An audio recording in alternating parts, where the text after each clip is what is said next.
ஆகையால் கிறிஸ்துவை பற்றி சொல்லிய மூல உபதேச வசனங்களை நாம் விட்டு செத்த கிரியைகளுக்கு நீங்களாக மனம் திரும்புதல், தேவன் பேரில் வைக்கும் விசுவாசம், ஸ்நானங்களுக்கு அடுத்த உபதேசம், கைகளை வைக்குதல், மரித்தோரின் உயிர் தழுதல், நித்திய நியாய தீர்ப்பு என்பவர்களாகிய அஸ்திபாரத்தை மறுபடியும் போடாமல் பூரணராகும்படி கடந்து போவோமாக. தேவனு சித்தமானால் இப்படியே செய்வோம். ஏனென்றால் ஒரு தரம் பிரகாசிக்கப்பட்டும் பரம ருசி பார்த்தும் பரிசுத்தாவியை பெற்றும் தேவனுடைய நல்வார்த்தையும் இனிவரும் உலகத்தின் பலன்களை ருசி பார்த்தும் மறுதலித்து போனவர்கள் தேவனுடைய குமாரனை தாங்களே மறுபடியும் சிலுவையில் அறைந்து அவமானப்படுத்துகிறபடியால் மனம் திரும்புவதற்கு ஏதுவாய் அவர்களை மறுபடியும் புதுப்பிக்கிறது கூடாத காரியம். இது என்ன சொல்லி இருக்குன்னா, அந்த ஆதி டீச்சிங் மூல உபதேசங்கள் இந்த மாதிரிப்பட்ட உபதேசம் அவர் சொல்றாரு. நித்திய நியாய தீர்ப்பு, அதை பத்தி உள்ள உபதேசம், மரித்தோர் உயிர் தழுதல், அந்த ஸ்பிரிச்சுவல் அந்த ரிவைவல், அந்த மாதிரி ஸ்நானங்களை எடுத்தது, கைகளை வைக்குதல், இந்த மாதிரிப்பட்ட டீச்சிங்கே பண்ணிட்டு இருக்காம பெர்ஃபெக்ட் ஆகும் காட மாதிரி. அன்பு தான் பூர்ணப்படுத்தும். அதான் அவங்க சொல்லுவாங்க, அன்பை மட்டும் நாடும், அன்புல பூர்ணப்பட்டு போவோம் அப்படி. தேவன சித்தமானால் இப்படி ஈஸி. ஏன்னா அவர் என்ன காடோட வில்லுங்கிற ஒரு பாயிண்ட் அதுலயே அப்படி இருக்காருன்னா, ஒரு ஆளுக்கு டிஃப்ரெண்டா காடு நடத்திட்டு இருப்பாரு. அதனாலதான் இந்த மாதிரி சொல்றாரு. ஏனெனில் ஒரு தரம் பிரகாசிக்கப்பட்டும் பரமையை ருசி பார்த்தோம். ஒரு தடவை என்லைட்டன் ஆகி காடோட அந்த ஹெல்ப், அவரோட ஃபேவரை டேஸ்ட் பண்ணி பார்த்துட்டு, கர்த்தர் நல்லவருங்கிறத ருசி பார்த்துட்டு பரிசுத்தாவியை பெற்று தேவனுடைய நல்வார்த்தை இனி ஒரு உலகத்தின் பலன்களையும் அடுத்து அந்த new earth and new heaven அந்த இதெல்லாம் அவங்க ருசி பார்த்து அந்த ஸ்பிரிச்சுவல் திங்ஸ், தேவனுடைய நல்வார்த்தைனா காஸ்பல், அவருடைய அன்பை பத்தி மறுதலித்து போனவர்கள் தேவனுடைய குமாரனை தாங்களே மறுபடியும் சில இறந்து அவமானப்படுத்துறபடியா மனம் திரும்புக்கு ஏதோ அவளை மறுபடியும் புதுப்பிக்கிறது கூடாத காரியம். இது என்ன ஆகுதுன்னா, இவங்க திருப்பி ஸ்பிரிச்சுவலி என்லைட்டன் ஆகுது கஷ்டம். மறுபடியும் ரொம்ப ஒர்ஸான கண்டிஷனுக்கு போய் கிரைஸ்ட டினை பண்ணிட்டு போனா திருப்பி என்லைட்டன் ஆகுறது முடியவே முடியாது. ஆனா இது பாசிபிளா அப்படின்னு கேட்டா நமக்கு இதை பத்தி ஷூரா தெரியாது, எல்லாரும் செய்ய முடியுமான்னு. சால்வேஷனை லூஸ் பண்ணுவாங்களான்னு கேட்டா கிடையாது. ஒரு வாட்டி ஒரு ஆள் சேவானதுதான். ஆனா ரொம்ப சரீர உபாதிகள் எல்லாம் வரும். இத ரொம்ப கஷ்டப்பட வேண்டிய சிச்சுவேஷனுக்குள்ள போவாங்க. நம்ம பாக்குறோம் ஸ்கிரிப்சர்ல இதை பத்தி எல்லாம். அது ரொம்ப கஷ்டமா இருக்கும். நினைக்கிற மாதிரி எல்லாம் கிடையாது. உபத்திரவத்துல தள்ளுவேன் அப்படின்னு அவர் வெளிப்படுத்தல சொல்லியிருப்பாரு. அந்த மாதிரி சின்னெல்லாம் கம்மி பண்ணி ரொம்ப மோசமா இருக்கும்போது அவரு உபத்திரவத்துல தள்ளுவாருன்னா அது உபத்திரவமா தான் இருக்கும். கண்டிப்பா அது கம்ஃபர்டே இருக்காது. அதுல மனுஷன் அது ரொம்ப கஷ்டப்படுவான். அந்த சிச்சுவேஷனுக்கு காடு தள்ளிட்டாருன்னா ரொம்ப கஷ்டப்படும். பெரும்பாலும் ஆவிக்குரியவர்கள் டார்மெண்டேஷனுக்குள்ள போறது அன்ஃபர்கிவ்னஸ்ல தான் போவாங்க. Anger, unforgiveness. ஏன்னா அந்த விஷயம் எப்படின்னா, நம்மள காடோட ஃபர்கிவ்னஸ்ங்கிற அந்த விஷயத்த நம்மள்ட்ட மறைக்கிற மாதிரி ஆயிடும். அவர் நம்மள மன்னிச்சிருக்கும் போது நம்ம மன்னிக்காம இருக்கிற மாதிரி ஆயிடும். அந்த ஓமி ஆண்டவர் அதான் சொல்றாரு, நான் மன்னிச்சேன், நீ உனக்கு கீழே இருக்கவன மன்னிக்க மாட்டியா? உனக்கு நான் அவ்வளவு மன்னிச்சேன், நீ உனக்கு வேஸ்டா செஞ்ச ஒன்ன மன்னிக்க மாட்டேன். அவன் நீதியை செய்திருந்தா காடிட்ட ஒப்பு கொடுத்துரு அப்படின்றதுதான். அது கசப்பு வைராக்கியங்கள் வளரும் போது அது டெவலிஷ்ன்ற மாதிரி சொல்லியிருக்கும். ஏன்னா அது ஒரு டைம் மேல காடோட கிங்டம் ரொம்ப தூரமாயிரும். அது நல்லாவே தெரியும் டிஃபரன்ஸ். எப்படி தண்ணீர் அடிக்கடி பெய்கிற மழையை குடித்து தண்ணீர் பயிர் இடுகிறவனு கேட்ட பயிரை முளைப்பிக்கிற நிலமானது தேவனால் ஆசீர்வாதம். விவசாயத்தை அப்படி அனலாஜியை வச்சு சொல்லியிருக்கு. அந்த நிலம் நல்லா முளைக்கும், நல்லா செழிப்பா இருக்கும். இது ஒரு ஹார்ட்டை குறிக்கிறது. முட்செடிகளை முள்பூண்டுகளையும் முளைப்புகிற நிலமோ தகாததையும் சபிக்கப்படுறதுக்கு ஏதுமையும் சுட்டேறிப்படுது அதன் முடிவு. ஆண்டவர் அந்த சொன்ன ஊமையை தான் அவரு திருப்பி ரீகோட் பண்ணியிருக்காரு. முள் செடி உள்ள இருதயம், நல்ல நிலம் அதெல்லாம். பிரியமானவர்களே, நாங்கள் இப்படி சொன்னாலும் நன்மையானவைகளும் ரட்சிப்புக்குரியவைகளுമായ காரியங்கள் உங்களிடத்தில் உண்டாயிருக்கிறது என்று நம்பி இருக்கிறோம். உங்கள்ட்ட இப்படிப்பட்ட விஷயம் காடோட சால்வேஷனுக்கு எதுவான விஷயம் உங்கள்ட்ட இருக்குன்னு நாங்க நம்புறோம் இப்படி சொன்னாலும். ஏன்னா இதெல்லாம் அவங்க வந்து வார்னிங்காக சொல்றது. இப்படிப்பட்ட விஷயங்கள் எல்லாம் சர்ச்சை நடத்துறது போது இதெல்லாம் வார்னிங்காக சொல்றது. இவங்க இப்படி போவாங்க அப்படின்னு அவர் சொல்லல, இதெல்லாம் வார்னிங்காக சொல்றது. இது அவசியம் அப்படின்னு. ஏன்னா ஜூடாஸ ஒரு புரோட்டோடைப்பா வச்சு நிறைய எழுதியிருப்பாங்க. ஜூடாஸ் எப்படிப்பட்ட ஆளு, காட் அவனை எப்படி ட்ரீட் பண்ணாரு அப்படிங்கறத வச்சு எழுதியிருப்பாங்க. அந்த ஒரு பிக்சர் சவுல் எல்லாம் எழுதலாம். சாலமோன் வழுவி போனவங்க ஃபர்ஸ்ட் ரொம்ப பக்தியா கிட்ட இருந்தது, அதுக்கப்புறம் எப்படி போனாங்க அப்படிங்கிறது அதுல உள்ள லைட் அப்படி எழுதியிருப்பாங்க நியூ டெஸ்டமென்ட்ல. த்ரூ அவுட் நீங்க பாத்தீங்கன்னா தெரியும். ஏனென்றால் உங்கள் கிரியையும் நீங்கள் பரிசுத்தவான்கள் ஊழியம் செய்து வந்தாலும் வருகிறதுனாலும் தமது நாமத்தை நிமித்தம் காண்பித்த அன்புள்ள பிரயாசத்தை மறந்து விடுகிறதுக்கு தேவன் அநீதி உள்ளவர் அல்லவே. காட் வந்து நீங்க பண்ற ஸ்பிரிச்சுவல் பிரயாசங்கள், பரிசுத்தவான்களை ஊழியம் செய்யறது, ஊழியம் தமது நாமத்திற்கு காண்பித்த அன்புள்ள பிரயாசத்தை, அவருடைய பர்சனாலிட்டி அதை அடையிறதுக்காக அநீதி உள்ளவர் கிடையாது. நம்மள பூரணமா சுதந்திரிக்கும்படியாதான் அதெல்லாம் செய்யும் அப்படின்னு காடே தெரிஞ்சு வச்சிருக்காரு. நமக்கு மட்டுமா தெரியும்? அவருக்கு தெரியுமே நம்ம படுற பிரயாசம் எதுக்கு படுறோம்.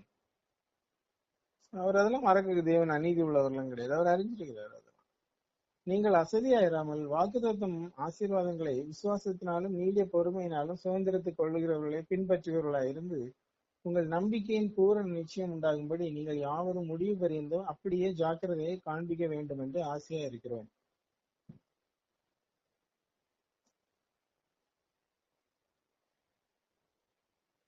அசதியாயிராம்னா ஆவிக்குரிய அசதியில் அப்படி இருந்துவிடாது. இதே மாதிரி ஜோஷுவா சொல்லுவாப்ல, கர்த்தர் உங்களுக்கு சுதந்திரிக்கிற தேசத்தை நீங்க வந்து இன்னும் சுதந்திரிக்காம ஏன் அசதியா இருக்கீங்க? அதே மாதிரிப்பட்ட விஷயம் தான் இது. ஸ்பிரிச்சுவல் திங்ஸ காட் ஓப்பனா வச்சிருக்காரு, இன்ஹெரிட் பண்ணு, எதுக்கு நீ வெளியே இருந்துட்டு இருக்கன்ற மாதிரி. அந்த மாதிரி விஷயங்கள் அசதியா இருக்காது, செய்கிற அப்படி நீ சுதந்திரிச்ச அப்புறம் நீ அதுல நடக்குது, உனக்கு நல்லா இருக்கும். ஆவிக்குரிய காரியங்கள் எல்லாம் இதெல்லாம் விசுவாசத்துலதான் நடக்கும். ஆசீர்வாதங்களை விசுவாசத்தினாலும் நீடிய பொறுமையினாலும் பொறுமையை வச்சுதான் காட் அதை பண்றாரு.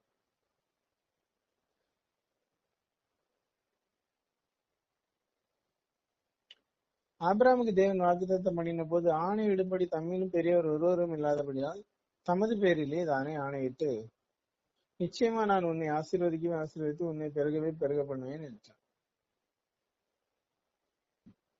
இந்த ஆபிரகாம் ஒரு புரோட்டோடைப்பா சொல்லியிருக்கு. ஃபெய்த்ல அவர் தானே, அந்தபடியே அவன் பொறுமையாய் காத்திருந்து வாக்குத்தத்தம் பண்ணினதை பெற்றான். மனுஷர் தங்களிலும் பெரியவர் மேல் ஆணையிடுவார்கள், உறுதியாகும்படிக்கு ஆணையிடுதலே சகல விவாதத்துக்கு முடியும். உறுதி பண்ணும்படி காடோட பெருசு யாரும் கிடையாதுல்ல, அது பெரியவங்க மேலதான் ஆணையிடுவாங்க. தன்னிலும் பெரிய ஆளு. இப்ப பார்வோனுடைய ஜீவனை கொண்டு நான் சொல்றேன், அந்த மாதிரி சொல்லுவாரு யோசிப்பு. அது அப்படியே ஆணையிடுறாங்கன்னா அவங்க வேல்யூ பண்ற பெரிய ஆளு யாருன்னா பாரோவை தான் அவர் பெருசா வேல்யூ பண்றாரு. அப்போ தான் வேல்யூ உண்மையிலேயே மனசுலயே வேல்யூ பண்றாரு, அவர் பெருசா வேல்யூ பண்றாரு. ஏதோ ஜென்டல் கிங் நமக்கு கிடைச்ச வாய்ப்புல இருப்போம் அப்படின்னு இல்ல, பாரோவுக்கு உண்மையா இருந்து ஊழியம் செய்துட்டு இருக்காரு. அவரு உண்மையாவே இருக்காரு அப்படி. அப்போ அப்படிப்பட்ட விஷயத்துல பாக்குறோம், ஜோசப் வந்து பெரிய ஆளு பேர்ல ஆணையிடுறாரு. அதுக்கப்புறம் யாரும் ஆர்கியூ எல்லாம் பண்ண முடியாது. பெரிய ஆள் பேர்ல பண்ண வேல்யூ பண்ற பெரிய விஷயத்துல காடோட பெருசா யாருமே கிடையாது. அதனால காட் அவர் பேர்லயே ஆணையிடுறாரு. அந்த ஆணை அது எதுக்கு அப்படி செய்வாங்க அப்படின்னா நம்பகத்தன்மை தான். காடு போய் சொல்ல மாட்டாருன்னு தெரியும்.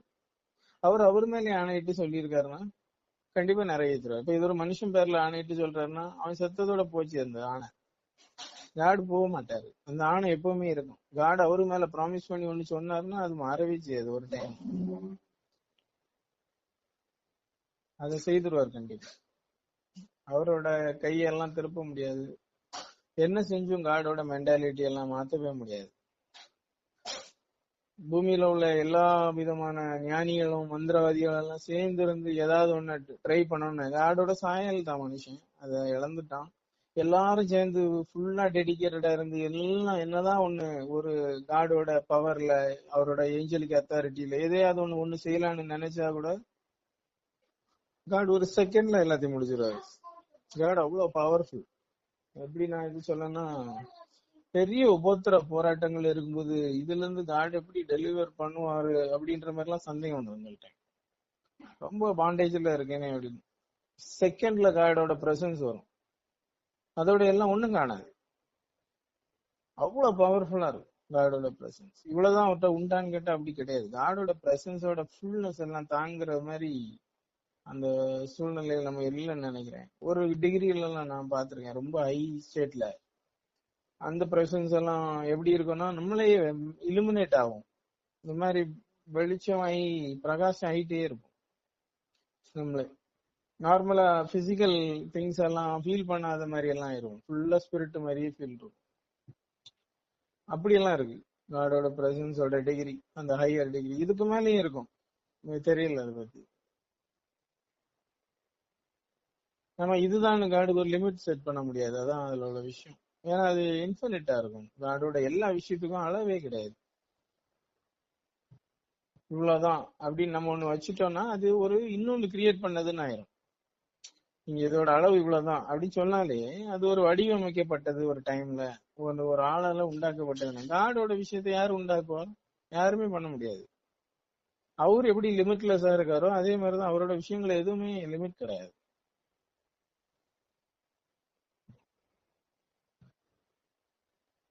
இப்போ காட் அவர் மேலேயே ஆணையிடுறாரு. அப்போ ஆபிரகாமும் பொறுமையா காத்திருந்து வாக்குத்தத்தம் பண்ணினது. இடையில இடையில முறுமுறுத்து காடை திட்டிட்டு அப்படியெல்லாம் இருக்குல்ல, சோத்திரம் பண்ணி அப்படியே அவர் அதுல இருந்தார், பலி செலுத்தி இருப்பாரு, அப்படியே இருந்தார். காடு சொன்னார்ல செய்வாரு. இந்த நம்பிக்கை கிறிஸ்துவுக்குள்ள ஆபிரகாமோட சந்ததிக்கு எல்லாம் உண்டாகும். இதெல்லாம் வாங்கி பெற்றுக்கொள்ளலாம். அந்த பொறுமையா இருக்கிறத கருத்தட்ட எல்லாருமே அந்தபடி தேவனும் வாக்குத்தத்தம் பட்டவைகளை சுதந்திரித்துக் கொள்வதற்கு தமது ஆலோசனை மாறாத நிச்சயத்தை பரிபூர்ணமாய் காண்பிக்கும்படி சித்தமுள்ளவரை ஒரு ஆணையினாலே அதை ஸ்திரப்படுத்தினார். ஒரு ப்ராமிஸ்ல அத காட் வந்து ஃபேர்ம் பண்ணாரு. ஏன்னா அதுக்கப்புறம் பேச முடியாது.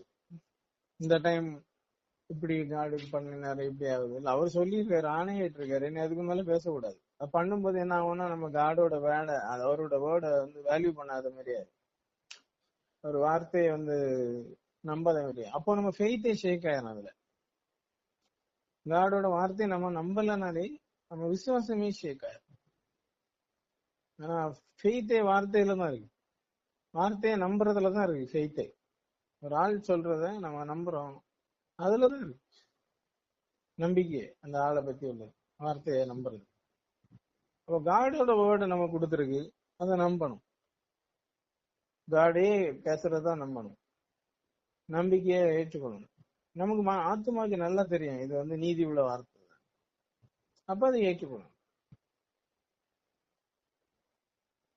அப்ப காடோட ப்ராமிஸ நம்பியே ஆகணும். கண்டிப்பா செஞ்சிருவாரு அவர். அதை உன்னை பூரணராக்குவேன் மகிமைப்படுத்துவேன்னா செஞ்சிருவாரு அவர். அதை எப்படி செஞ்சிருவாரு. நம்ம அங்க எங்கேயுமா போகும்போது கொஞ்சம் கஷ்டப்பட்டு போற மாதிரி இருக்கும். நம்ம நினைப்பு காட் நம்மள்ட்ட ரொம்ப ஸ்ட்ரகிள் பண்றாரு, ஒண்ணும் கிடையாது. அவரு இழுக்கிற இழுப்பு மாதிரி கொண்டு வந்துட்டாருன்னா கஷ்டம். அப்போ அந்த மீறுதல் போகும்போது அந்த மீறுதலின் இடத்துலயும் அவரை வந்து அவரோட மனுஷன் வந்து எப்படி நடக்கணும் அப்படிங்கறத அதுலயும் போதிச்சிருவார். மீறி சின் பண்ணி பேக் ஸ்லைட் ஆகும்போது அவர் அந்த இடத்துலயும் போதிச்சிருவார். எப்படியும் அவர் போதிச்சிருவார். அந்த இடத்துலயும் அவர் பேசிடுவார். பேசி அப்புறம் வந்து அந்த இடத்துக்கு போறதுக்கு ரெண்டாவது அந்த பயத்தை வரும்படி பண்ணிடுவார். அப்ப நமக்கு தெரியும் காட் அவுட் இவ்வளவு போக கூடாது. ஜீவனுடைய தேவனுடைய கையில விழுறது பயங்கரமா இருக்கும். டெரர் அது, காடோட ஹேண்ட்ல விடுறது. காட வந்து மனுஷன் மாதிரி எல்லாம் மார்க் பண்ணிட முடியாது. அவரை அப்பா பிதாவின்னு கூப்பிடுறதுனால காடை ஈஸியா ஹேண்டில் பண்ணிட முடியாது. அதோட மீனிங் என்னதுன்னா கிரைஸ்டோட ஸ்பிரிட்ல இருந்து கூடுற காலிங் அது. அது ஸ்பிரிட் ஆஃப் சைல்டு, அங்க இருந்து கூப்பிடுறது. இந்த பிள்ளையின் ஆவி, அவர்தான் அந்த பரிசுத்த பிள்ளை, அதுல இருந்து கூப்பிடுறது. அது பெரிய வாக்கியம். அது நம்ம அப்படி கூப்பிடும்போது காடு வந்து சமாதானம் தருது. அப்ப நம்மள வந்து பிள்ளைகளா நடத்துறாருங்கிறது ரொம்ப சந்தோஷமான விஷயம். மனுஷன் பெரிய நம்பிக்கை அது.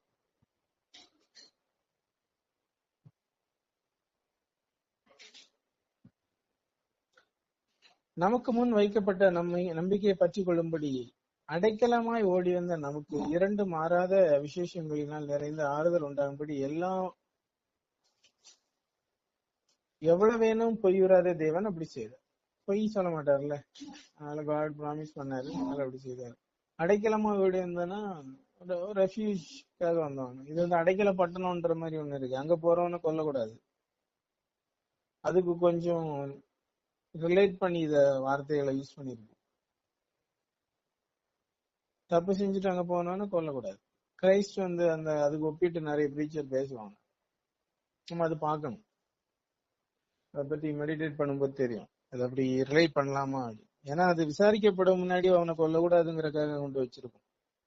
ஏன்னா அவன் வந்து இன்டென்ஷனலா பண்ணானா இல்லையாங்கிறத தெரிஞ்சுக்க முன்னாடி அவனை கொல்லக்கூடாது, அவன் அங்க போய் இருக்கணும் அப்படின்ற மாதிரிதான் நியாயப்பிரமாணத்துல சொல்லியிருக்காரு.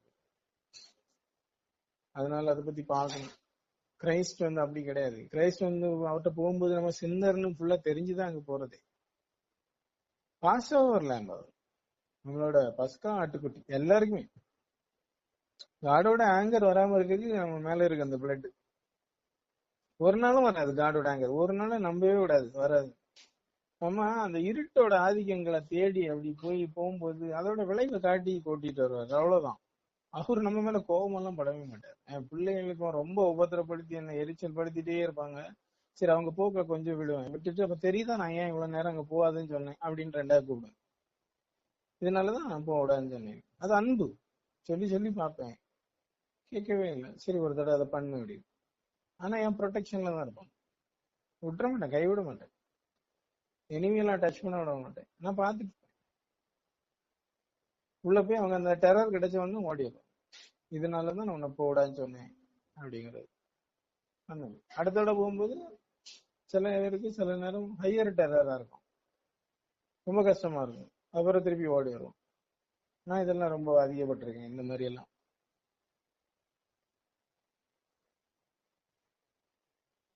அந்த நம்பிக்கை நமக்கு நிலையும் உறுதியும் திரைக்குள்ளா போகிறதுமான ஆத்ம நங்கூரமா இருக்கு. ஆத்ம நங்கூரம்னா மூவ் ஆகாது சோல், சோலுக்கு ப்ரொடெக்ஷன். கப்பல் நங்கூரம் எதுக்கு போடுவாங்க? கப்பல் நகரக்கூடாது, கப்பலை ஒரு இடத்துல ஸ்டாப் பண்ணி வைக்கிறது. அலைகள், காற்று, இதுல இருந்து கப்பல் கவலாது, அடிச்சுட்டு போவாது, அதுக்காக வச்சிருக்கும். அதே மாதிரிதான் ஆத்மாவோட நங்கூரம் விசுவாசம். திரைக்குள்ள விசுவாசத்துலதான் போறது. கிறிஸ்துவோட மாம்சம் தான் திரை, அது வழியா போறது டெம்பிள். நமக்கு முன்னோடியராகிய இயேசு மெல்கிசேதேக்கின் முறைமையின்படி நித்திய பிரதான ஆசாரியராய் நமக்காக அந்த திரைக்குள் பிரவேசித்திருக்கிறார். இது எப்படி இருக்குன்னா, பிசிக்கலா அவர் போனனால அது அப்படி சொல்லப்பட்டிருக்கு. இதெல்லாம் ஸ்பிரிச்சுவல் மீனிங். இனி அப்படி ஒரு விஷயம் கிடையாது. நம்ம ஹோலி ஆஃப் ஹோலிஸ் எங்க இருக்குன்னு நீங்க கேட்டீங்கன்னா நம்ம உடம்புலதான் இருக்கு. காடோட டெம்பிள் நம்மனா அங்கதான் இருக்கு. ஹோலி ஆஃப் ஹோலிஸ் இங்கதான் இருக்கு, ஏதோ பார்ட். அது நம்ம அதை அண்டர்ஸ்டாண்ட் பண்ணணும். ஸ்பிரிச்சுவலா அண்டர்ஸ்டாண்ட் பண்ணா பிரவேசிச்சிரும் அதுல. இதுக்கு ஒரு எப்படி பண்ணுவாங்கன்னா, இதுக்கு ஒரு இன்டர்பிரிட்டேஷன் கொடுப்பாங்க. ஜெருசலேம் டெம்பிளை வந்து மனுஷ உருவத்துல காட்டியிருக்கும். மெசாலிக் மெசாயான்னு சொல்லிட்டு ஒரு 10 வருஷத்துக்கு இருக்கும்னு நினைக்கிறேன். அப்ப இதை பத்தி நிறைய படிச்சேன். நான் ஒரு பாஸ்டரோட டேபிளையும் பார்த்தேன், அவர் இதை வச்சிருந்தேன். நான் அப்ப நிறைய பேருக்கு இது தெரியுது போலன்னு அப்ப நினைச்சேன். என்னன்னா, நம்ம உடம்பு வந்து ஆக்சுவலா இந்த யூனிவர்ஸே பாத்தீங்கன்னா, அந்த மொத்த கேலக்சி இதை பத்தி உள்ள அறிவு எல்லாமே நம்ம உடம்புலதான் இருக்கு, வெளியே கிடையாது. இந்த நாலேஜ் நம்ம அந்த மொத்த அந்த பாக்குற அப்பியரன்ஸ் இதெல்லாம் நம்ம பிசிக்கல் பாடி சம்பந்தப்பட்ட அறிவுன்ற மாதிரி. இது ஸ்கிரிப்சர் கிடையாது, அப்படி எடுக்கணும்னு அவசியம் இல்லை, நாலேஜ் சொல்றேன். அதே மாதிரி இந்த டெம்பிள் வந்து ஹியூமன் பாடி நடல் போல இருக்கும். அந்த ரெண்டு பில்லர் காலு, ஹோலிங்கிற ஹெட் மாதிரி இருக்கும், ஹோலிங்கிறது இந்த ஹார்ட் மாதிரி இருக்கும், ஹார்ட் இருக்க ஏரியா. ஸோ அப்போ அந்த தலையில அது என்ன அப்படின்னா நாலேஜ், அங்கதான் வேர்டு இருக்கும், நாலேஜ் இருக்கும். வேர்டு வந்து எரியிற இடம், வெளிச்சம். அதான் கண்ணானது சரீரத்துக்கு விளக்குனாரு, சிந்தனையை தான் அவர் எப்படி சொன்னார்.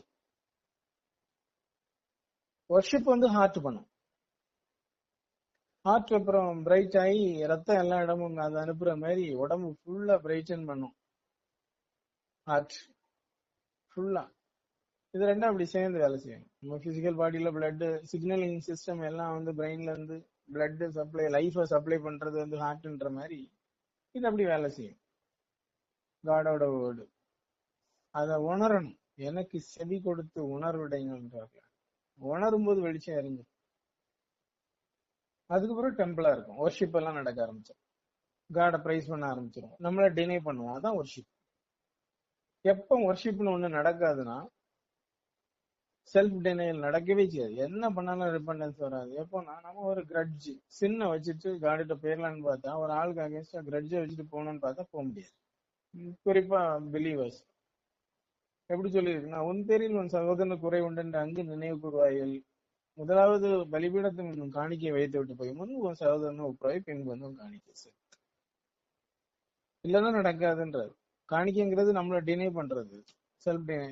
அது பிராக்டிஸ் பண்ணவே முடியாது, ஆடிட்டது நடக்காது. முதல்ல அதை செய்துட்டு போ, அதை சரி பண்ணிட்டு போ. காடிட்ட போகும்போது ஜட்ஜி மாதிரி போயிடாது, அவனுக்கு மேல நீ அதிகாரின்ற மாதிரி போ. ஸோ அப்படிதான் காட் அதை வச்சிருக்காரு சர்ச்சுக்குள்ள. கிஃப்ட்ஸ் எல்லாம் வந்து எல்லாரையும் வளர்க்கறதுக்காக, ஆவிக்குரிய இந்த வரங்கள் எல்லாமே ஒருத்தருக்கு ஒரு ஆள் இன்னொன்னு ஒண்ணு இருக்கும். அன்புதான் எல்லாத்தையும் விட பெருசுன்னு சொல்லியிருக்கு. அப்ப அன்பு வச்சிருக்கவன் எல்லாரோட பெரிய ஆளு. நீ ப்ராபசி பண்ணிட்டு போ, ஓகே தான், பக்தி விருத்தி உண்டாக்கும். நீ அந்நிய பாஷை பேசு, நீ அதை பண்ணு, ஒரு ஆள் வந்து ஹீல் பண்ணு, ஒரு ஆள் பிசாசு தடுத்து, ஒரு ஆள் இன்னொரு விஷயத்த செய்வாங்க, வியாக்கியானம் பண்றது, இதெல்லாம் பண்ணிட்டு போ. ஆனா அன்புல இவன் இருந்தான்னா இந்த கிஃப்டட் ஆள் வந்து ரொம்ப பிரகாசிக்கப்பட்ட ஆளுன்னு அர்த்தம், காடோட வில் தெரிஞ்ச ஆளுன்னு அர்த்தம். சொல்ல போனா அதான் அன்பே பெரிதுன்னு சொல்லுது. அதுதான் காடோட வில் என்னங்கிறத செய்யும் அன்பு, மற்ற விஷயங்கள் எல்லாமே செய்யாது. ஞானம் சில டைம் ரேஷனாலிட்டிங்கிற பேர்ல நம்ம தூக்கி போட்டு போயிடும், இந்த விஷயத்த அப்படி அப்படி இல்லை அப்படின்னு பண்ணும். ஆனா அன்பு அப்படி இல்லை. அன்பு சகலத்தையும் தாங்கும், சகலத்தையும் சகிக்கும். அன்பு பெரிய விஷயம். அதோட பெரிய பிக்சர் தான் ஜீசஸ். அன்போட உருவம் தான். நேசகுமாரன் சொன்னாரு, அது மீனிங் என்னன்னா அவரு தான் நேசம். காடு நேசிக்க முடிய கேரக்டரே அதுதான். பிரியமான குமாரன்னா அதான்.